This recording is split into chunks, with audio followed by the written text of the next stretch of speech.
एक तर ही जी trans harbour line आहे ती कोणाच्या काळामध्ये त्याला मान्यता मिळाली ते आपण थोडासा अभ्यास केला पाहिजे। त्याच्याचबरोबर ती मान्यता याच्यासाठी दिली होती की त्याचा फायदा सामान्य लोकांना व्हावा।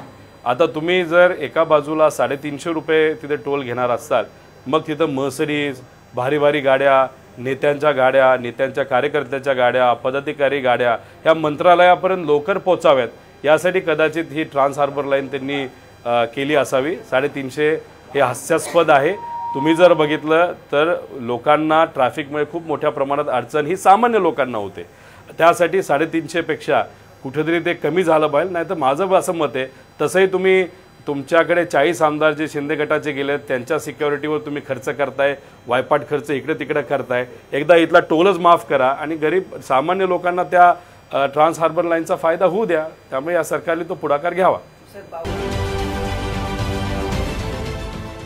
देश विदेशातील प्रत्येक घडामोडींचे लाईव्ह अपडेट मिळवण्यासाठी आता साम टीव्हीच्या सर्व सोशल मीडिया प्लॅटफॉर्मला लाईक, फॉलो आणि सबस्क्राईब करा।